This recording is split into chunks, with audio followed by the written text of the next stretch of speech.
Steve, can you tell the difference? Can you tell it's different? No, sounds the same. Oh God, you sound the same. Does New it? microphone. New microphone. Yeah. Yeah, yeah, yeah. Okay. I decided it was time. It was. This is a kicking up a new era of the podcast, and decided to get a new mic. Is it a high energy? Is it a high energy microphone? Because you're going to need it tonight. We are.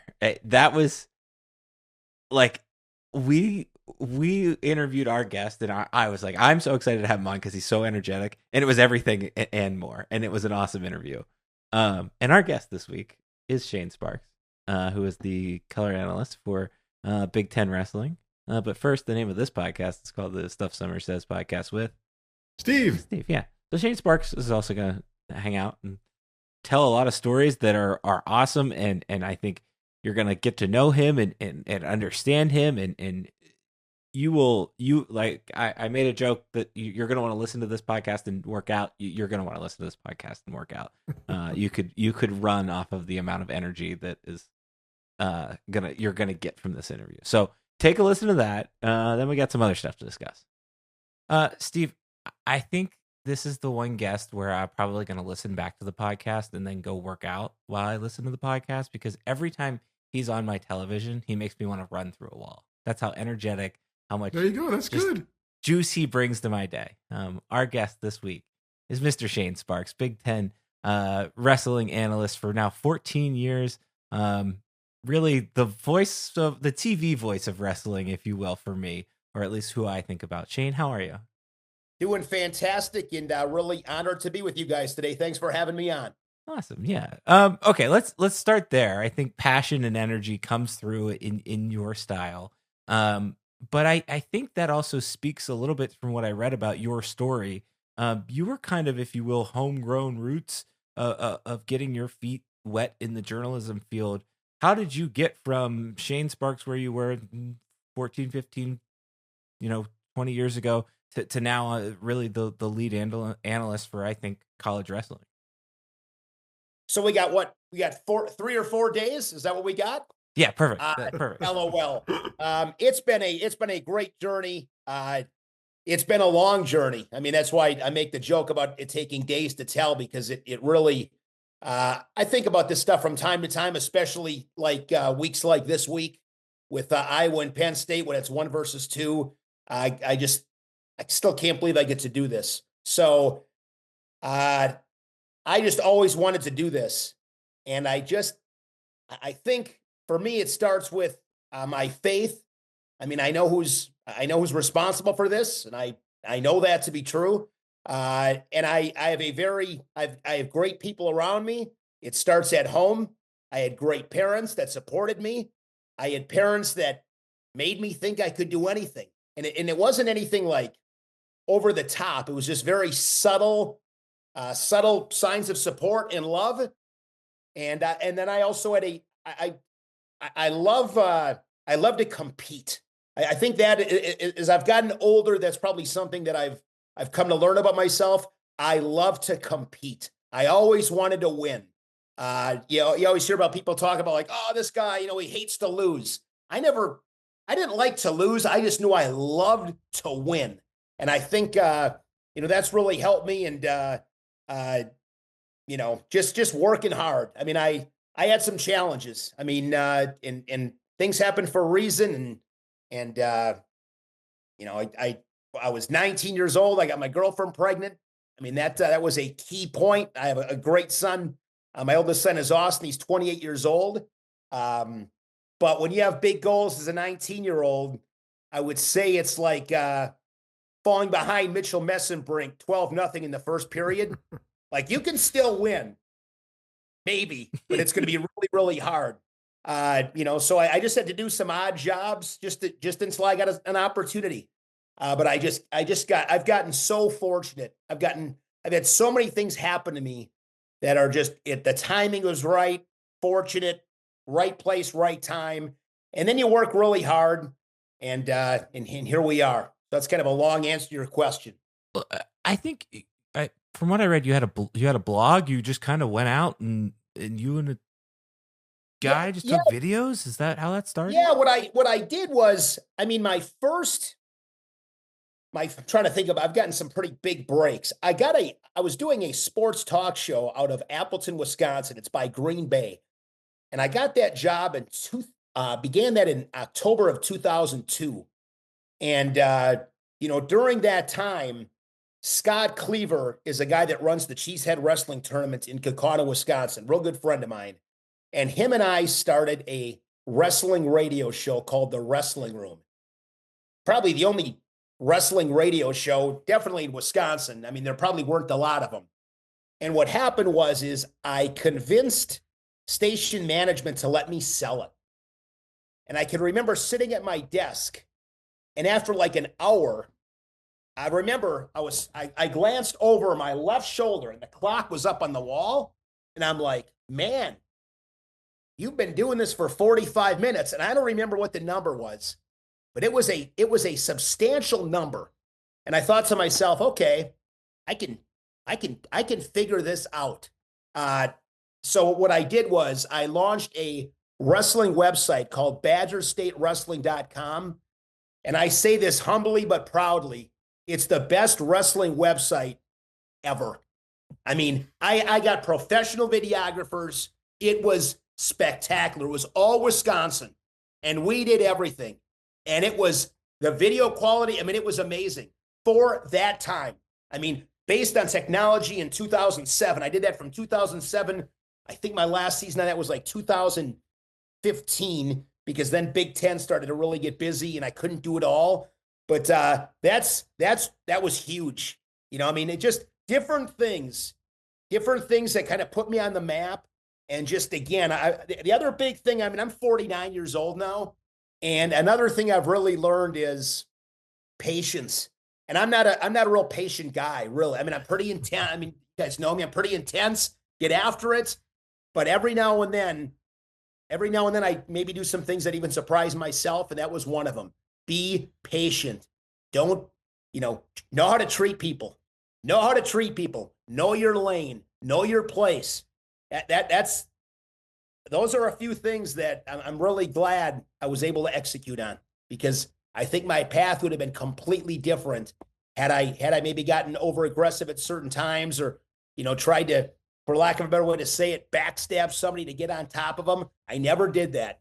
And that was important. When did you, and maybe you have it in your mind, when did you make it? Like, was Big Ten a milestone in terms of getting to work for the network that way?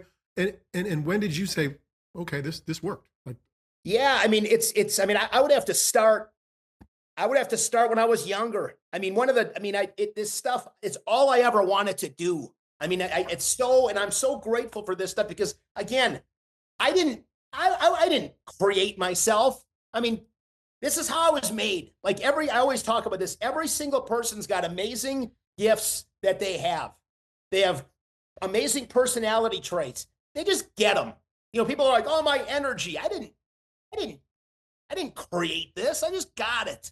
And I'm thankful for that. It's kind of my, I don't know if I call it like my, like Superman thing or whatever, but I can compartmentalize pretty well. And I like to think I run pretty hot. Okay. Especially with things I'm passionate about. And there's not a lot, but, it's all I ever wanted to do. I mean, I remember being 8 years old, doing the starting lineups at the All-Star game. And my mom and I watched baseball together, and she told me, she goes, yeah, you're really good at that. I'm probably, 8 years old, batting fourth in the Montreal Expos, the catcher, number 8, Gary Carter. I mean, I loved it. Tony Gwynn, Dale, I just loved it. And then I got an opportunity as I was probably 10 years old. There was a park down the road, and I got to do some PA work. And I could tell, like, I just knew at that age, I knew I was pretty good at it. I mean, I just get a lot of compliments from people, that I grew up in a town of 7,000, Ripon, Wisconsin, great community, helped me out. Then I had like I said, made some certain decisions. Life took a different path.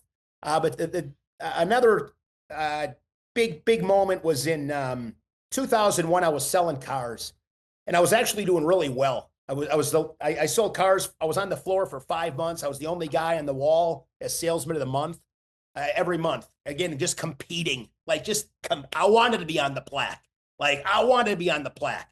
So, but I remember it was a Thursday night once. I think I sold 3 cars, and I made, several $1,000s. And this is in 2000. This is going back to 2000. What I just tell you, 2001. And I got in my vehicle. I looked in the mirror, and I talk to myself all the time to this day. And I looked in the mirror. I'm like, Shane, you sold 3 cars today. You made X amount of money, and you hate this. Like, literally, like the next day or two, I Googled a radio school in Arizona, and this is where it's like, you can't make this stuff up. I Google this place comes up. The admissions director is from Wisconsin, where I live. He's one of my friends to this day, 20-some years later. Like, and I went to this radio school, got a couple of breaks there. I mean, you just got to keep, it's just like wrestling. I mean, I know wrestling. This is, and I'd like to think, and again, I say this with gratitude and humility. When you hear about get kids in wrestling because it'll help them in life, like that's me. Like, I was a decent high school wrestler. I took 3rd as a junior, 2nd as a senior in the Wisconsin private schools. I was a decent high school wrestler. But, now what you get out, you got to, what do you do with the sport? Yeah, you hustle, you work hard, like you work ethic. You got to, one shot doesn't get it done. You want a big job? One shot doesn't get it done. When you're on bottom, one little sit out doesn't get it done. One stand up doesn't get it done. You got to keep going and going and going. And to get to your Big Ten question, one of the days I'll never forget, I was doing the Big Tens for UWBadgers.com. I had done some PA. I had done PA for Barry Davis and the Badgers, and Barry's great. To talk about how great he is for a whole hour. But I was doing UWBadgers.com, and I remember looking down on the floor. This was in 2011, and I saw Jim Gibbons and Lee Kemp and Tim Johnson. And I just, in my mind, I'm like, that's the goal. Like, the Big Ten networks, the major leagues. It's funny because I tell this story quite a bit. I actually told this story this week. You, Steve, in the background have your Bull Durham, Kevin Costner poster back there. It's one of my favorite movies of all time. And I would describe the Big Ten network. I say this all the time. It's the major leagues.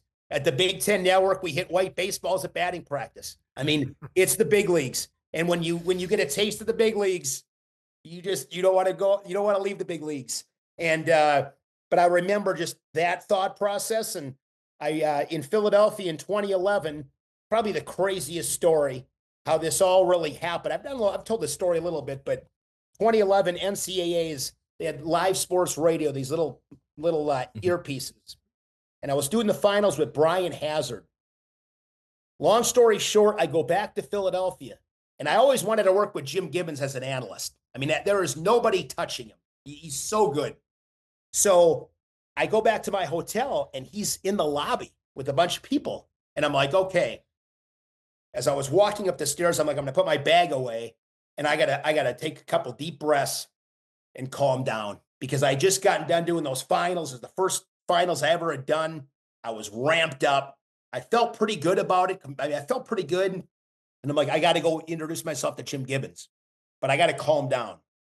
So I go up to Jim, introduce myself. And while we were talking, Quentin Wright walked by. This is a little foggy to me, but Quentin Wright had walked by, and he had just won his first national title. Ironically, Cale's first ever national champ. David Taylor got pinned that night. And I'm talking to Quentin Wright, and Jim is still there, and Jim is talking to a couple other guys. And I can hear them, because they're not far away from me, going, Jim, we listen to this guy. You got to find him. You got to find this guy. And Jim Gibbons goes, Shane, come here. And he looked at me and he goes, talk. Well, what do you want me to say? That's him. This is him, Jim. This is him. And that was, next thing you know, Jim's like, you want to go get something to eat? Jim Gibbons, myself, and Randy Lewis went to a place, I think it was called Pinky's Diner in Philadelphia, and talked wrestling till like 2, 3 in the morning. That's awesome. And the timing. Big Ten Network at that particular time, Doug Brooker was doing the producing, I believe. And there was just an opening at that particular time. So the timing was pretty much perfect. And got in and did the mat side stuff for a number of years. And now I think this is year 5, I think, is the main play-by-play guy. Did a little play-by-play in the early years. But yeah, and then I got fortunate getting into ESPN. That took a long time. That was live sports radio. ESPN's a real good example. Anthony Robles and I do the Matcast. Love doing it. That was a hard nut to crack. That was a hard nut to crack. I mean, obviously, I felt like I should be here. I felt like that.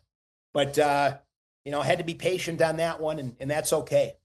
But, another real quick story. I've told this one many times, but just getting back to the self-belief and stuff like that. July 1st, 1987 was a Wednesday afternoon. I'm a big baseball fan, Atlanta Braves fan, but I went to County Stadium in Milwaukee. They were playing the Detroit Tigers. And I remember being out of the car, and I'm a pretty emotional guy, and I was just locked in. I was 11. I was just locked in on that stadium. And I was getting a little choked up. I was just getting a little overwhelmed with the emotion. And my mom asked me, she goes, "Are you okay?" And I said, "Yeah." I said, when I get big, I'm working at places like this. And she looked at me and she said, "Yeah, that's what you're going to do." And that was the end of it. And one thing I love to do now, it's one of my favorite things to do. I will do it. Penn State, Iowa, I'll do it outside the Bryce Jordan Center. I do it every time I do a wrestling match. I pull into the parking lot, take about 10, 15 seconds, stare at the venue, say a quick prayer of gratitude, and then go back to being 11 years old again for about 5, 6 seconds, just staring at the venue going, yeah, when I get big, I'm going to do this stuff. And I've been pretty fortunate, and it's definitely not lost on me. I do understand how fortunate and blessed I am to get to do. I still can't even wrap my head around getting to do the one thing I loved. I never had a plan B. If I wasn't doing this, I have no clue what I'd be doing. I have no other, I don't want to say I don't have any other interests, but this is all I wanted to do. I wanted to be a sports broadcaster. Another big thing, I'm ranting here, but another humongous day for me, which this was a miracle. March of 1992, I was a sophomore in high school. The Big Tens were in Madison. And I got my driver's license a few days earlier that week. The Big Ten's finals are on a Sunday. I got my driver's license on that previous Tuesday. And on that Saturday night before, I took my parents' car out, basically in some pond area, and it was covered in mud. Covered in mud. Any normal, even a 16-year-olds aren't that smart. I was another level of I didn't take it. Well, maybe you should have taken it to get it washed. If you take it to get washed, you get away with it. Nobody would have ever known anything. I don't. I will never forget my dad, ever forget this day. And he passed away from brain cancer 7 years ago. He's a tremendous guy. He came down the stairs, and I can remember I had a side view of him looking out into the driveway, and that moment of his face going beet red, what in the hell? And I might have even said to him, I didn't know what happened. Something that he probably should have cracked me upside the head on. Luckily, I don't know why. If I could have another conversation with him, I don't know. I've never asked him this. If I could have another conversation with him someday, I would ask him this question. Why did you take me? Because you probably shouldn't have. But he took me. And that day, 1992 Big Ten Finals, Terry Brands of Iowa versus Dan Flood of Wisconsin. I think it was Tom Brands and Joey Gilbert. The first match, 118, my favorite all-time college wrestler who I got to meet last November, Chad Zappanel. He wrestled Matt Hanut. He was a 4-time state champion from Wisconsin. But you had the Steiner brothers. Bart Schelsvig's become a good friend of mine. Him and Kevin Randleman, the place went nuts. I mean, Gable and Russ Hellickson are out there. I mean, it was crazy, but it was all Iowa. And I remember that's the first day I got to see Dan Gable. And I remember just being in awe. And I believe it was Terry Shockley. I'm almost positive Terry Shockley was doing the PA for that event. And back in those days, and I wish the Big Ten still did this, one thing that I love, obviously being in broadcasting and on the media side of things, and it was something that I talked about before, the starting lineups in baseball, it was the pageantry of it. Mm-hmm. And I love the pageantry of wrestling. And they had intros, they had face-offs. They don't do that anymore at the Big Tens, but they did then. And I remember, Terry Shockley, right number one in the country from Iowa. This is Terry Brand. And I just remember sitting in that field house, mesmerized, going, this is what I want to do. And my brother then, we had a Rocky IV. I got one brother, my best friend for sure. He's 22 months younger, and he's a golf course superintendent. And him and he would like it when back in the days of cassettes, we would put the Rocky IV soundtrack in, and he would want me, because he's a huge Hawkeye fan, to this day he is, and he would want me to do the intros of the Iowa Hawkeyes. So I'd start at 118 pounds, right number one, Chad, with the Rocky music playing, and we loved doing it. Yeah, it's just been a lot of fun. But my dad taking me to that, but that story with my mom was big. My dad, that story. I've had a lot of people, from my youth wrestling coaches, teachers, just people within the community. I have had so many people help me, and that is why. And I think this is true. I mean, I hear from a lot of people, especially on like weeks like this week.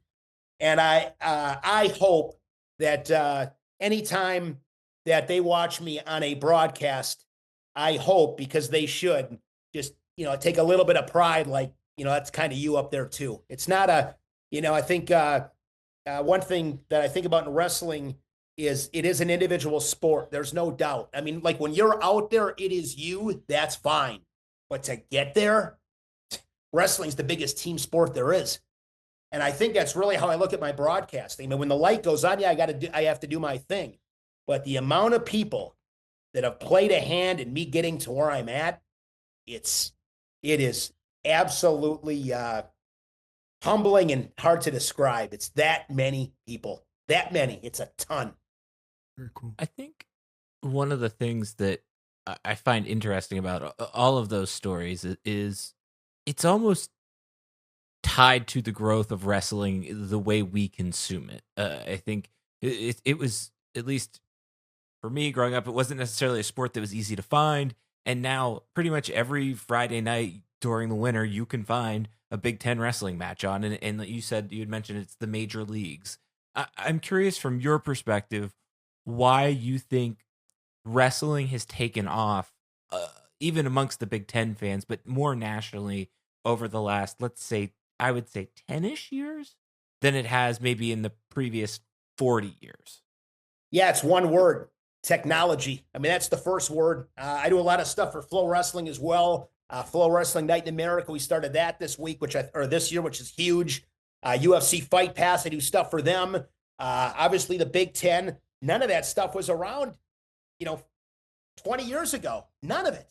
I mean, now you're right, between YouTube and all the different platforms. I mean, yeah, you can find wrestling all over the place. Mention ESPN, ESPN Plus, Big Ten Plus. I mean, there's a lot of these colleges might have their own, platforms as well where they stream their matches. So it's technology, no doubt. And then you combine that with, peeling the onion back a little bit, the reason for the talent and the development. Now you take just the training with the training access these guys have at some of these great clubs around the country. Some great coaches that are running, clubs and/or schools, and you combine all that together, and you got a pretty high entertaining level, or what should be a high entertaining level of wrestling. It seems like the mentality of the wrestling community has adapted a little bit. I grew up not wrestling, but covering wrestling and with wrestling friends and whatever. They were protective of their sport for a while. Like, this is ours. Don't change it. Don't. And then as it got to ESPN, it got more national. There was a time where it felt like they were trying to serve casual viewers, but they weren't doing it the right way. And it seems like they've kind of figured that out. Maybe that's technology. Maybe it's the scoring changes. But has the wrestling community changed at all? And I mean, maybe I'm perceiving it wrong, but has how the sport tries to project itself to get a fan base, at all altered in the past decade or so? Yeah, I'm not sure. That's a really good question. I'm not sure. I should be probably a little bit more tuned into this than I am. But I think the numbers are, I wouldn't necessarily say the number. I mean, I'm not sure. That's a great question. I don't know. I think it just comes down to, like anything else, the more you promote it, the more accessible it is. The bigger opportunity for growth. I think, telling stories is big. I mean, this Anthony Robles movie that came out, Unstoppable, to have a wrestling movie that's #1 on Amazon Prime. 40 years after, of course, the great Vision Quest, which is 40-year anniversary, is this February. So it's been a minute. There's been a few little wrestling movies in pockets over the years that I think are pretty good. But yeah, I think you just got to, and not to get off on, careful how I say this, but wrestling's hard. Wrestling's hard. I mean, it's not for everybody. I've always really believed that and understood it. I don't think it's for everybody. It's like, I'm not a guy that, I'll tell you how great the sport is, give you how it's changed my life, but it's not for everybody. And it's hard. And a lot of people this day and age, they don't like hard stuff. They want the instant gratification, the easy way. If that's what you're looking for, if you're looking for the magic fix, the quick pill, wrestling is not for you. One of the things you talked about is accessibility and even kind of warming up to newer audiences. How do you find a balance between the Rolodex and the encyclopedia of information that you have versus relating to a more casual fan? And what's the key to connecting with that audience? You know what? I think for me, it's probably just at least my hope is my energy. I think people maybe see a guy that's enjoying themselves, like, man, this guy really likes what he's doing. Like, wow, okay. I mean, I think that's probably it. I mean, at my age, am I necessarily looking to connect with a 12-year-old on the Big Ten Network? I'd be lying if I said I was. Maybe I should be more. I guess I don't give that a whole lot of thought. I mean, when I'm doing a broadcast, I'm just, looking to be prepared, call the match the way I see it. I rely on Jim Gibbons to, carry the analysis of it. But I think for me, another thing is, I talked about being a high school kid, and I remember how big I thought Dan Gable was, or Chad Zappel. I mean, those guys to me were bigger than life. I mean, going to college wrestling matches, I went to a few Badger duels. I loved doing that. I remember the first time I met Tim Johnson, and I was a little bit older. It had an impact on me. So maybe I would say, another thing I try to do is I love to meet people. I mean, there is nothing better for me. When you have people coming up and wanting to meet you and, get pictures and stuff like that to me is pretty crazy. So I could do that for hours. I love, especially when it's like little kids, because who knows? I mean, maybe I'm sure it's bound to happen. I'll give you a quick story. Tyler Kasak wrestled for Penn State. Mm-hmm. So we're doing Nebraska, Penn State a couple weeks ago, and Tyler Kasak's little brother wanted to get a picture. And I'm thinking to myself, he had a pretty good little handshake on him. I'm thinking to myself, maybe in 10 years we'll have a Big Ten match. It's like, yeah, here they are, 10 years ago. But he was, I can't remember how old he was, but I think that stuff will be kind of cool. I mean, it won't be long. It won't be that long before, and I can't even talking about this out loud. It's like, whoa, I'm not that far away from getting, second generation guy, calling guys from, 14 years ago. Well, now they're, maybe 10 years, 15 years from having, maybe 10 years, whatever, but you know what I'm saying, yeah. Having kids in college. And I think that'll be a strange deal because I mean, even doing this for 14 years on the Big Ten, it blows my mind because I remember, ironically, today, I came up on my Facebook feed. I think today's January 28th, right?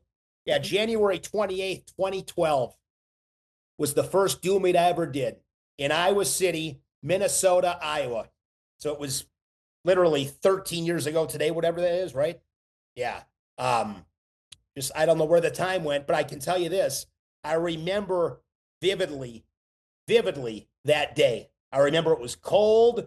I remember being in my hotel room looking outside, it was cold, and I remember thinking to myself, like, I'm in Iowa City, Iowa, and I believe they were 1-2 at that time. Minnesota might have even been number 1, but yeah, that was I don't forget that stuff. And I when it comes to wrestling season, I like warm weather, but when it's wrestling season, colder the better.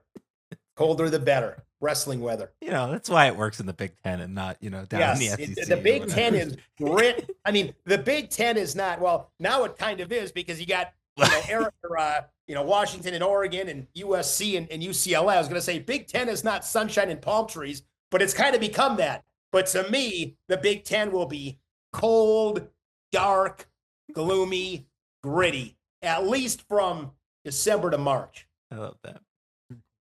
We know how I'm sorry. Go ahead, Steve. We know how production meetings work for football. At least I think Darian and I do, because we're interested in that, right? You meet the coaches. You do. What is your preparation, and what are production meetings like, if they are? How does that exist as you'll get ready for something like Friday night? Yeah, we used to have. I've been doing this long enough now where I got pretty good relationships with the coaches. So the SIDs do a great job. I mean, I can't speak highly enough of them. They'll send us, like today. Sam Basler from Iowa sent me the notes. Pat Dunguy's probably got his up. I mean, those guys do a great job. I rely on that, but I'm also, checking my own stuff out. I've always been a big believer in kind of doing my own work. I mean, I do a lot of my own work. And then I'll just like text the coaches quite a bit, get their lineups. We used to talk to them a little bit more. We've kind of gotten away from that. A little bit. I don't know if there was always a ton of value there. So you do the best you can, and then you show up. And I'm just a big, I got a priority number 1 for me this year or this week, because I hate making mistakes. And I got the record 3,117 consecutive wrestling broadcasts with a mistake. It's. I mean, last week I'm doing Iowa and Iowa Ohio State. I made a mistake literally 30 seconds in. I'm just like, really? Like 30 seconds in, you lost focus already?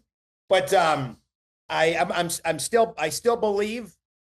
I believe the next. I mean, Iowa Penn State. It's going to be perfect. It's going to be perfect broadcast. I mean, every time I go in, I really believe it. I really, like, if somebody said your life is on the line, is it going to be perfect? I'd probably say, yeah, it is. Let's go. But the one thing I have to find out for sure is Levi Haynes, his hometown. I've had different people tell it to me a few times.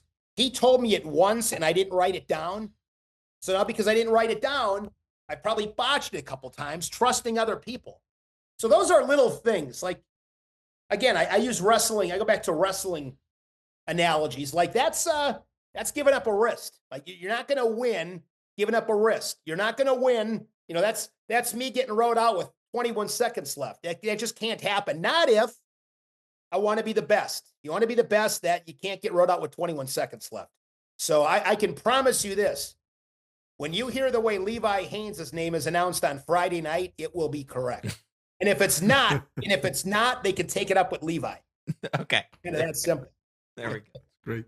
All right, Shane. I really appreciate your time. And I think this was great. Where can people find you, your stuff? And then, of course, the big broadcast on Friday.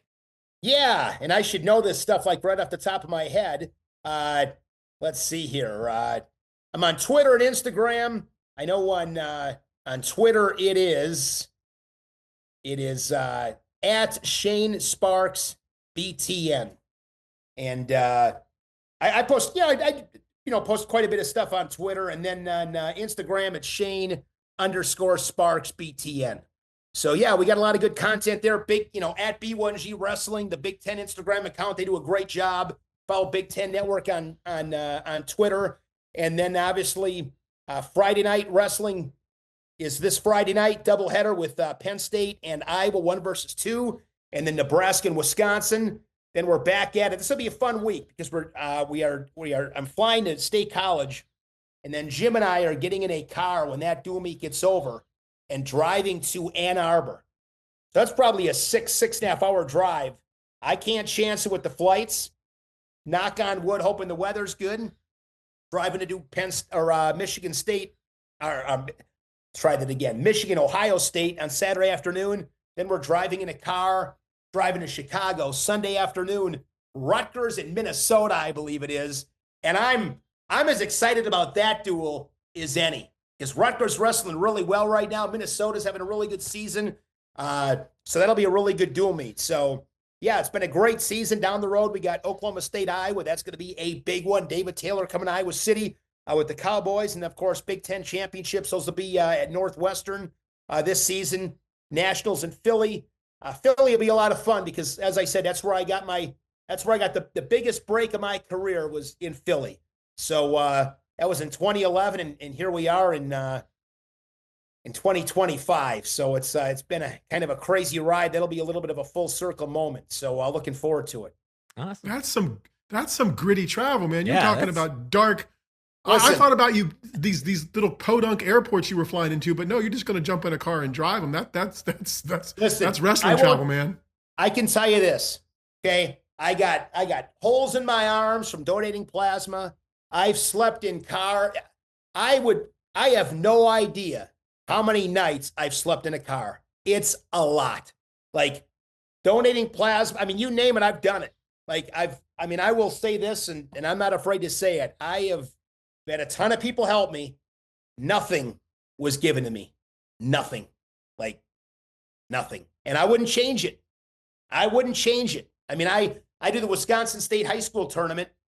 And when I worked at the radio station, I wanted to go to the state tournament.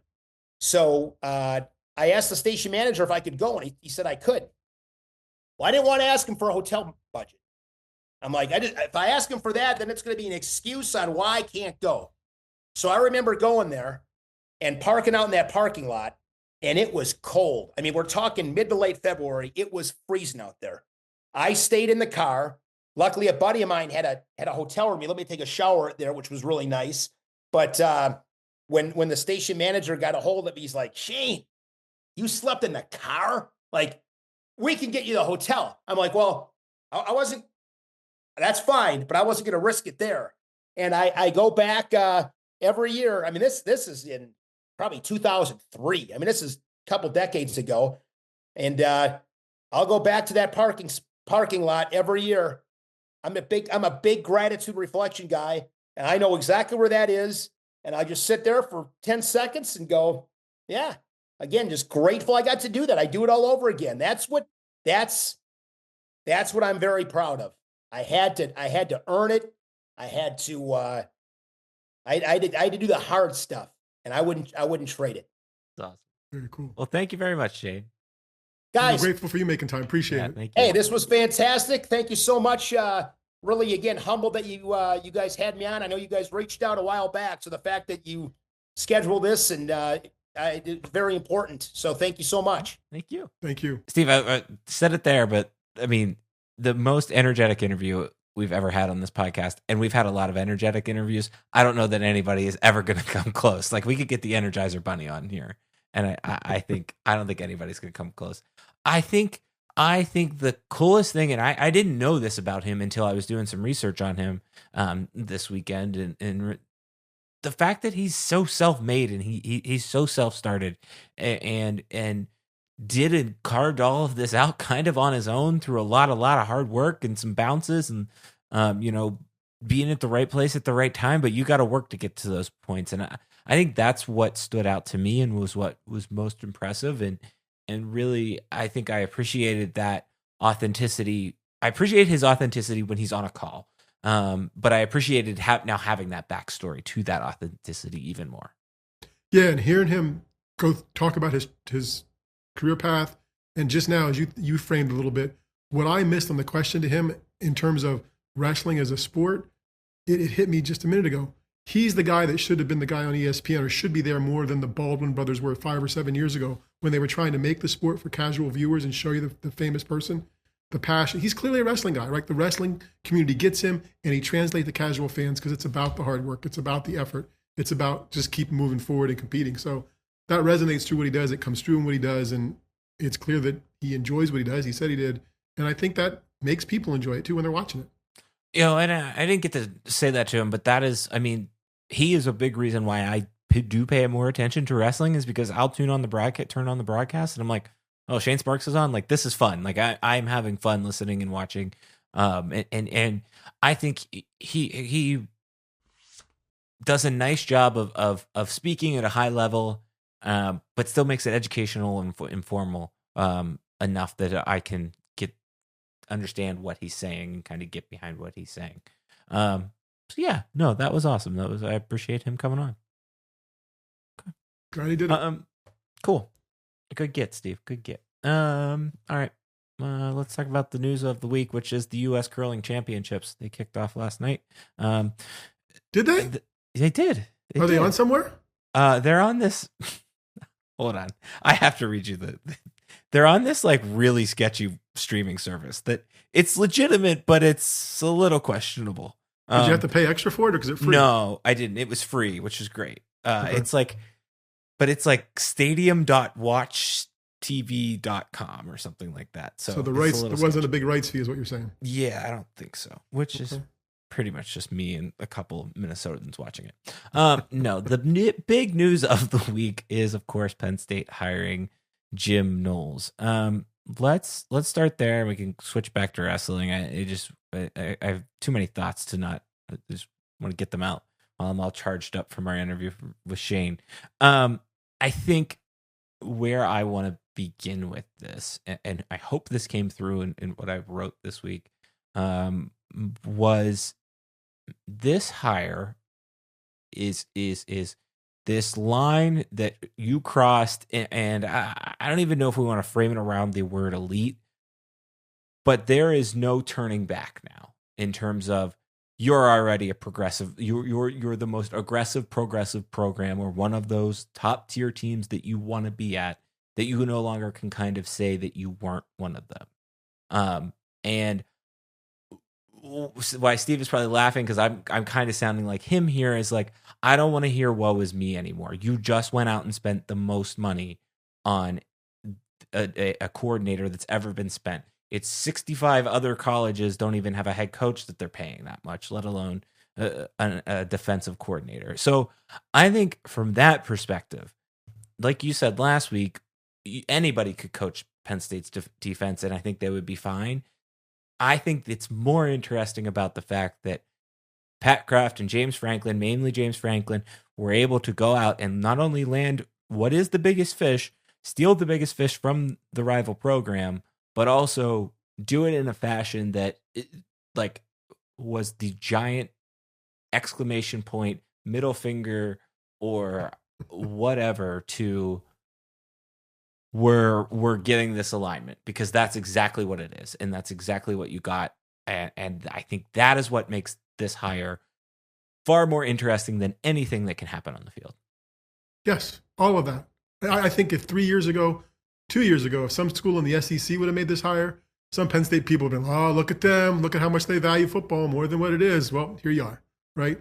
And at this point, I was one of the athletic guys says that Stuart Mandel had Penn State as his early preseason number one. Okay, so now you're the favorite. James Franklin doesn't lose when they're the favorite. They only lose when they're the underdog. So you're the favorite with a new defensive coordinator. Like, anything less than what they did this year, and probably more, would be a disappointment next year at this point. At least the way I'm feeling now about what they've done, right? Like you've set, you yourself have moved the goalpost that we talked about people moving for you last year. You have moved it yourself. So, and kudos. That's great. Yeah, I think it's a great thing. Like I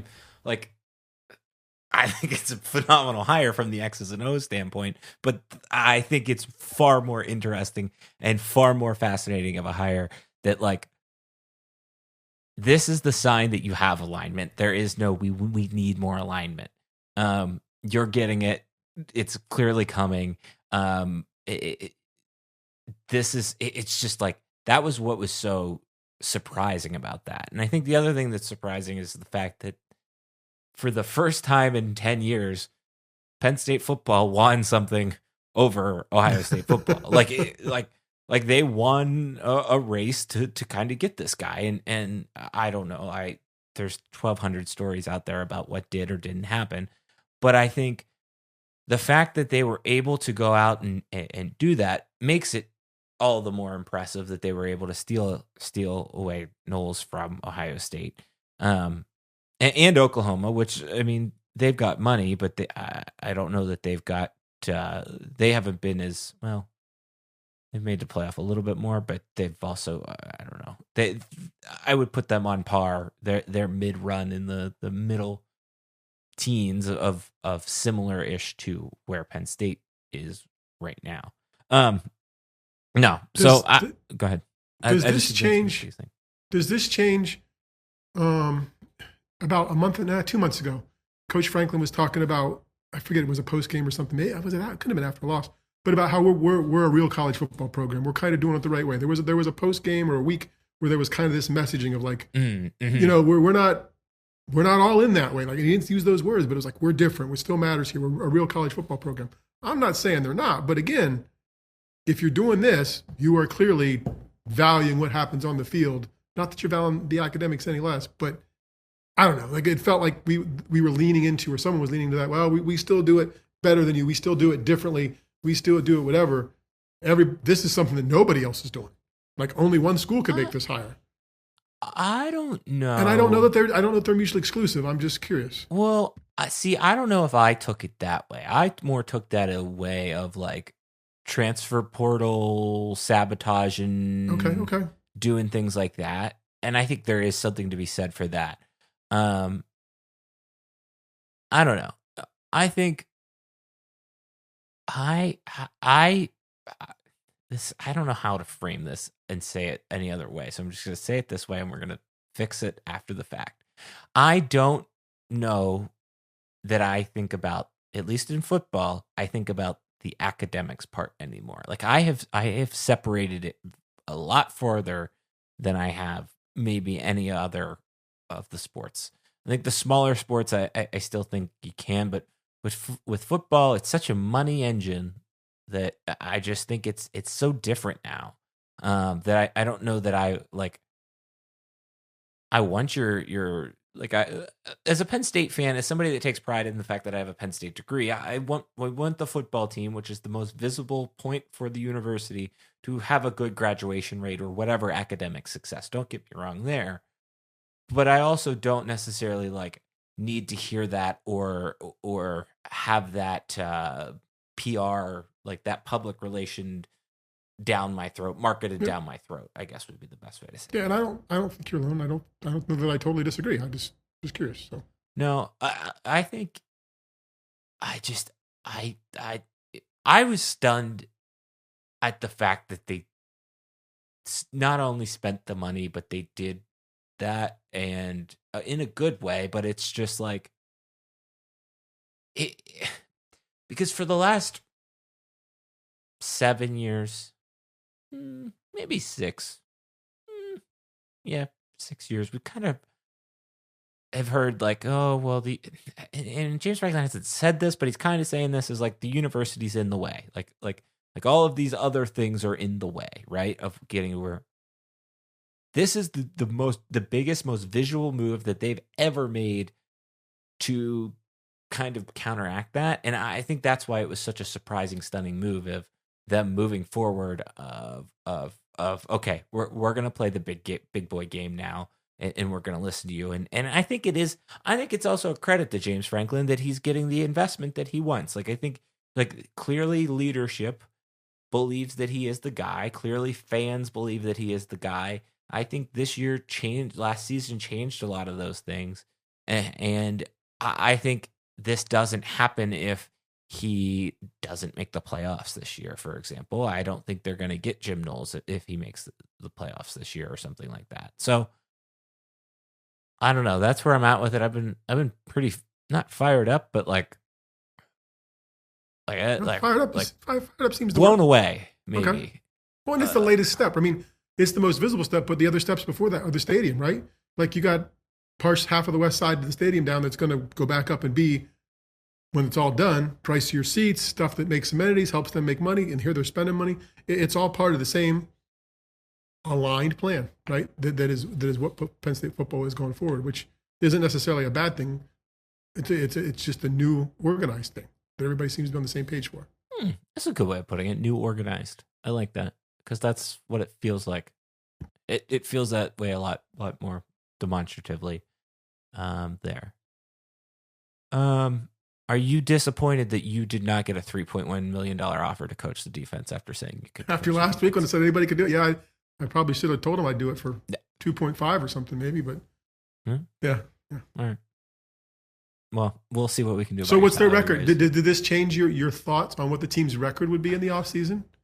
Or looking at next season already? Because you peaked, right? I mean, you had to have. I mean, I didn't, but I know you did. Do they beat Ohio State at Columbus? God damn it. Why is he asking tough questions today? It's the only one that matters, right? Oh, okay. Well, see, and that is it. I think that's one of the fascinating things that we learned this football season is you just got to get in. That being said, what would be a better way to prove it than that win then and there? I think I was thinking about this earlier because I think of this as a window. I said this was the first blog post we ever put out on the blog about Penn State football. It was like the window's open, don't let it close. And this opens the window to 90% more. Like the window is almost fully open at this point. And I think it would be a shame if they wasted this opportunity between the talent that they have on the coaching staff now, talent that they have on the field, all of these other factors, a relatively decently okay schedule looking ahead to 2025. If they don't, they need to convert here. And I hate the ultimatum game of national championship or bust, but in the same sense, you just went and spent $3 million on the defensive coordinator. That's what you're telling me. So that's kind of where I'm at with it. And that's where I'm going to be with it. Is it too early to put a non-refundable deposit on the Airbnb or the hotel room in Indianapolis? In Indianapolis? Oh. Because again, it doesn't matter how you get there. But man, looking at the schedule, realistically, I mean, I guess you only need to lose one to be in trouble. But Oregon's in at home when Ohio State's out there. I think you could. I would set up an alert. There you go. Okay, that's fair. That's fair. And I think again, these are all reasonable expectations now because you just went and spent $3.1 million on a guy that coaches half of your roster. Not even all of your roster, half of your roster. That's true. Wow. I can't believe they did that. Okay. We didn't talk too much about like Penn State, Iowa, and I can't preview it because I just don't know that much. It is flipping house week at Penn State's football, or I'm sorry, Penn State's basketball and wrestling programs. Oh, it is true. It's house swap week or whatever it is. Yeah, sure. House swap week. Yeah. My question here is, are we doing these too much? No, once a year's fine. Wrestling's got two. Wrestling had three this year because it had that.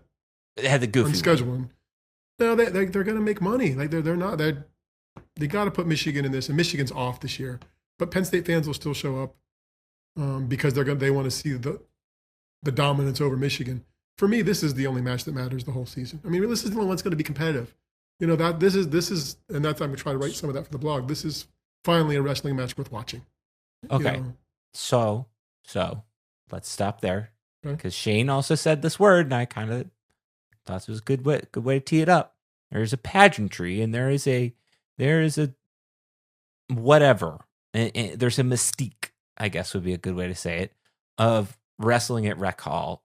And this is now how many years that they've not wrestled Iowa at Rec Hall. I don't know. I don't have that much of a skin in the game comparatively to you. You're the bigger wrestling fan here on this podcast, but I think it would be kind of cool.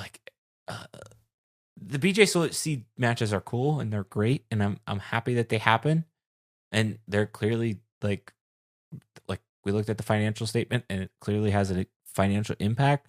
But there is something to be said about tradition, and God, I can't believe I said that. But it's just the way I feel. Like I don't know. Did you become anti-tradition sometime? What is so hard about that? I don't know. Just like every other Iowa match, home Iowa match. You are 100% right about this. I think there's the BJC wrestling matches are an event, and that's cool. And the presentation is fun, and you get twice as many people in there. That said, the best sporting event I was ever at as a Penn State fan was a Penn State Iowa wrestling match in Rec Hall. Like it just is. You're on top of the action. There's emotion. It's even though there's twice as many people in the Jordan Center, it's still, to me, maybe it's old guy, doesn't feel like what it felt like in Rec Hall when it was really something to behold, when it's a good match. And there hasn't been a great match like that in Rec Hall in a couple of years because they always put the good ones in the Jordan Center. Right. And that's what kind of what I was getting at here. Like, I think wrestling is such a raw sport, right? Like it is two guys going at it. Like that's all, like two guys just trying to beat the other guy. And that's about it. And there's something like raw about the Rec Hall environment over the BJC environment, that the BJC environment feels polished. On the flip side, though, I also, on the basketball side, think they should be playing a lot more games at Rec Hall because they can actually build some environment and some momentum at Rec Hall in terms of fan culture, fan base stuff that they probably can't do with the cavernous BJC. That's kind of why I say, like, maybe every other home Iowa wrestling match you would do at the BJC. And I still, like I said, like I almost want to like rerun the column from last year, like make Penn State basketball earn the BJC, like develop a fan culture, develop a feeling, and I think you'll be better suited for when you make that transition later in the season or whenever it may be, in terms of environment, down the road, quite literally down the road. I mean, that said, Friday night's going to be great. There's like top five matchups. Yeah, that's wonderful. There'll be great energy in the building. The brands in Iowa are always great to root against. I mean, they enjoy that. They embrace it. And although it's kind of flipped, and we didn't get a chance to ask Shane this, like the script has flipped in this. Penn State and Iowa, in the past 10 times they've wrestled, Penn State's won 7 times. They only won 6 times in the previous 33 matchups. So Penn State is now the big gorilla in this, right? So I'd be interested in Penn State's perception around the conference. Like, we see the Penn State side of it and hear their fans. I don't know. I mean, maybe the first couple, okay, good for them, they're getting something. I don't know if we're the bad guys in other places or not. I don't have a sense of that. I think we talk about this because we talked about this with some of the rhetoric that was coming out during the national championship tournament, the national tournament last year, of like, people were almost kind of like sick of Penn State or and I get that. And I think that's like, I think as a sports fan, you always want parity, but like, I don't know. You can't be upset at excellence either, right? Like I appreciate how good they are. I just like it when there's a little bit of doubt that they might win or lose, just so it's more entertaining. I think that's what makes like the Iowa match this weekend like so much fun. It's like, you don't know what they're gonna win and lose, and I don't know. I think that's at least why I tune in, or will choose to tune in. And a lot of other people choose to tune in. It's funny you say that because I think there's and we can save this for next week, but there's kind of like this whole debate going around about the Chiefs right now, like the Chiefs and the Patriots, like, and in a lot of ways, like the Chiefs are a little bit more likable than the Patriots ever were, and I think it's fandom related. But I think I just was thinking about that, and it's funny you say that. Okay, are you gone? Yes. Yep. Yeah. Good seats, or just happy to be in the building? Decent seats, but because we don't give to the Nittany Lion Club as much, like it used to be almost a straight transfer from the Rec Hall seats to whatever. And I fell into really good seats in Rec Hall the first year Kale came in, like wonderful, like right in the middle of the mat up top. And it used to be those transferred directly. Now I don't give as much. We're kind of bumped down. Like they've added people who can pay in the middle more, and we're down a little bit. But no, we'll be fine. It'll be good. Okay. I mean, and their presentation I always get grumpy about because I don't think they do a good job with the center scoreboard of giving me. Everybody's looking at the mat and the stuff's on the ribbon boards.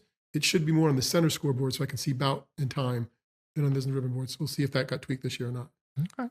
All right. Speaking of scoreboards, we're on a So was it a birthday present? Was it you got a scoreboard? I bought a scoreboard for those that weren't following along on social media. We have a Habitat for Humanity Restore, which is a thrift store, but they don't sell like shirts and clothing there. It's all like house stuff. Like you can literally buy sinks and toilets and like windows. And sitting against the back wall was this scoreboard that I was like, hey, hang on, I got to go look at this. And had it been like $100, I would have said no, like because it doesn't come with a controller. I was like, no, we're buying this for only $40. And oh, that's wonderful because you'll be able to find a controller online somewhere, like eBay or something. No, thought about that. Thought about this. It's going to turn into a little project because the controllers. I reached out to the company that made the scoreboard. I think it wanted $360 for the whole package to connect to the scoreboard, which included a 100-foot cable, which was hilarious for the fact 12 feet wide. There's not even 100 feet in this entire house.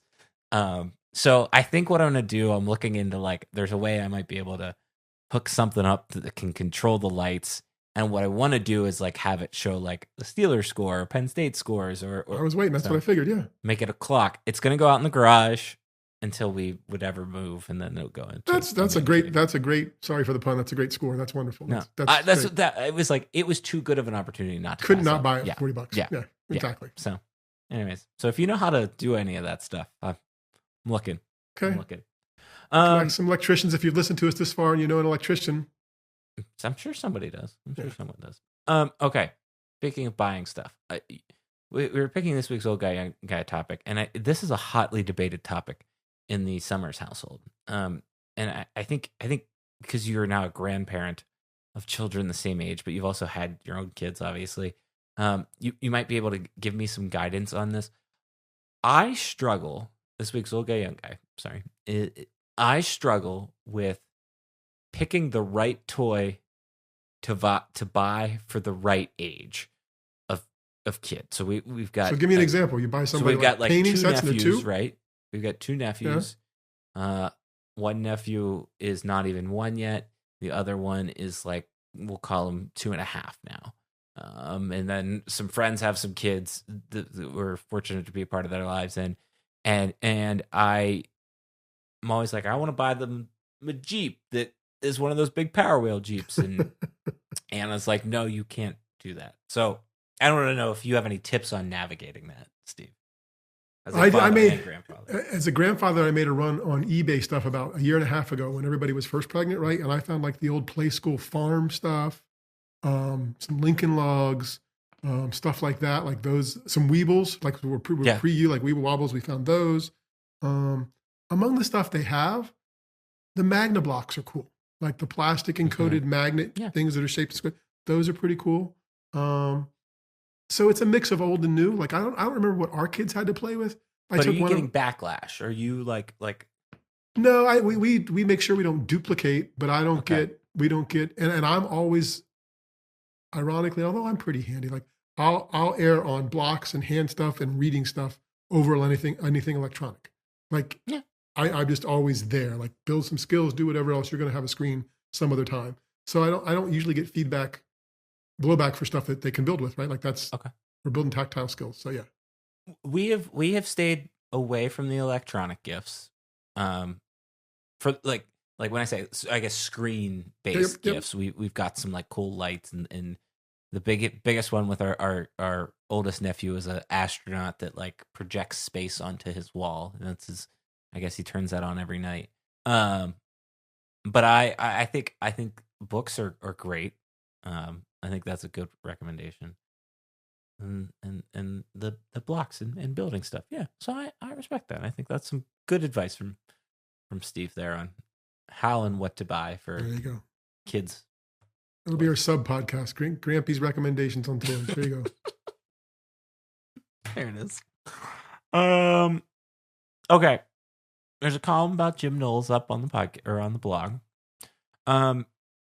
Not this week because it's just a hectic week, but next week I think we're gonna do a more normal newsletter kind of get back into our newsletter. We'll do one of those once a month.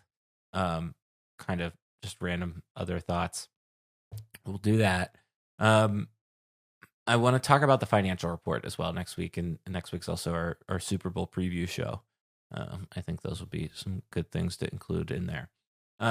So that's kind of coming. Sounds like Steve's got some wrestling stuff. Anything else? Yep, I'm going to write something about the match pre-Iowa. Okay. I thought we real quickly. Did you go to either of the hockey games this weekend? I did not. We were traveling. Listen to friend of the show Brian Tripp. They were wild. Yeah, he was on one. I was surprised. Good for them. Like, I was a little surprised. I think they maybe are kind of figuring some things out, which is good. At least there's some underlying data there to support that. So there's that. But in the meantime, we'll have some other stuff here or there. Thank you to Shane Sparks for joining us. Very much. That was an awesome interview. Website is called stuffsummersays.com. On that website, there's a section called With Steve. We've got emails. Mine's Darian at stuffsummersays.com. Steve's is Steve at stuffsummersays.com. 5 stars, thumbs up, all of that. I'm still on Twitter. You can find me on Twitter, but we're doing other websites and YouTube and all those other things. But in general, at Stuff Summer Says is where you can find me. Where can you find Steve? At Stuff Summer Says. Well, and at Steve .com. too. And Steve Samsel on Twitter. But I'm just going to promote the stuff that's on Stuff Summer Says. You can make one stop. Perfect. Unless you want to see my pithy little teasers to what I write. I like that. I enjoy them. So, all right. We're out of here. See ya. See ya. Bye.